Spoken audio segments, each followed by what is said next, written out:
You meet someone. The eye contact lingers longer than usual. Your heart flutters, not like butterflies, but like thunder. You can't eat. You can't sleep. And you think this must be it. Chemistry. Fireworks. That magical cosmic spark you've waited for your whole life. But what if I told you that this feeling, this magnetism isn't always love? What if it's your nervous system? Remembering someone who once hurt you and calling it home. What is chemistry really? In modern dating, we glorify chemistry. We treat it like a divine sign. If it's electric, we say it's meant to be. If it's calm, we say it's boring. But we forget one vital truth. Not everything that feels intense is safe, and not everything that feels safe is intense. Chemistry is a vague word for a very specific thing. It is often the body's subconscious recognition of familiarity. Not just with joy, but with pain. Not just with love, but with trauma.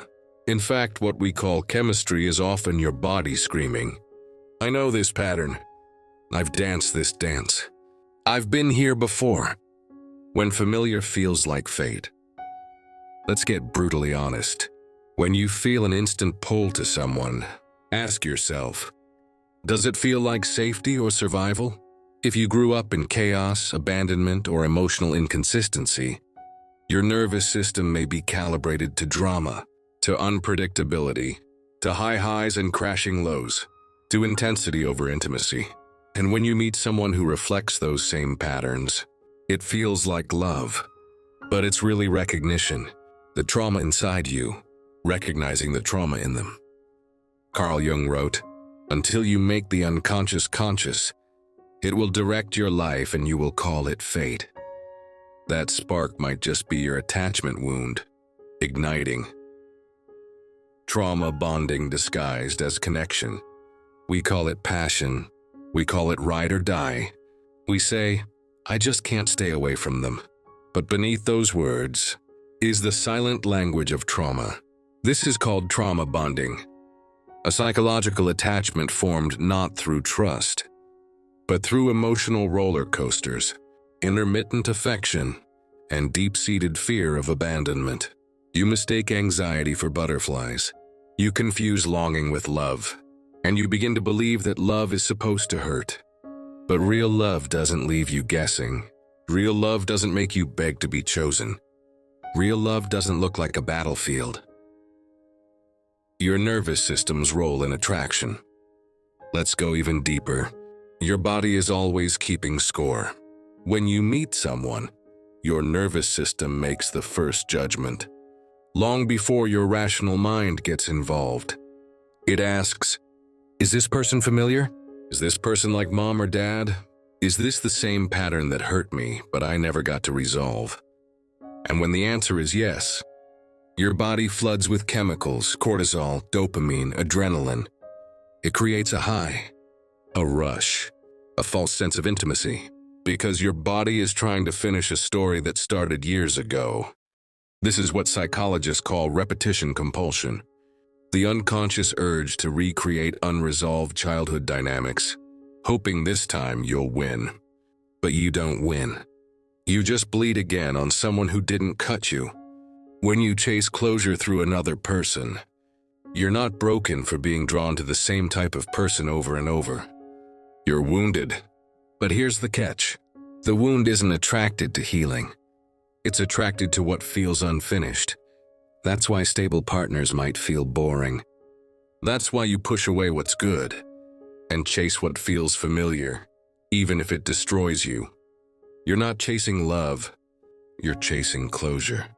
Closure that your inner child never got. From the emotionally unavailable parent, the narcissistic caregiver, the one who loved you conditionally when you performed. So now, you find yourself craving love from people who hurt you, because deep down you believe, if I can make this person love me, then maybe I was worthy all along.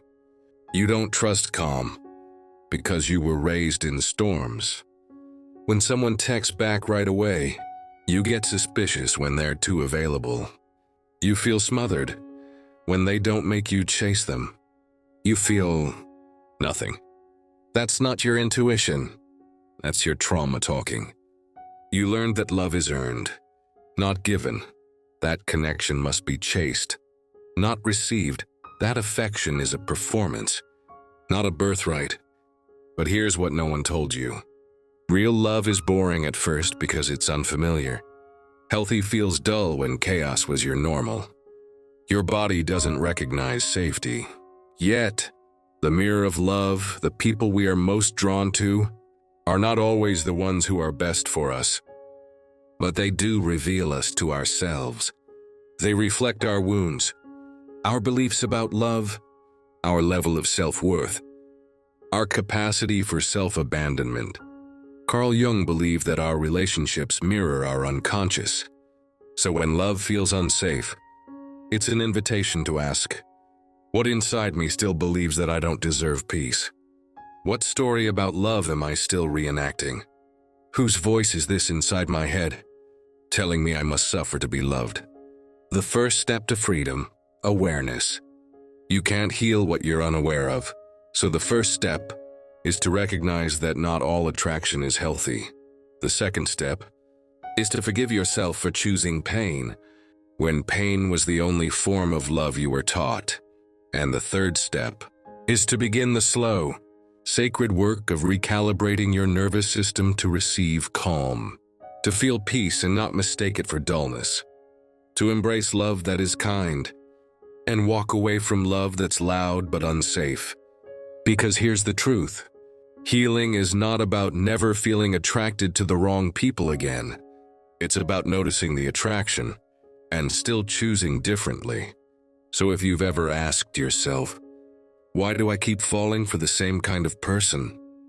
Know this, you're not broken, you're just remembering.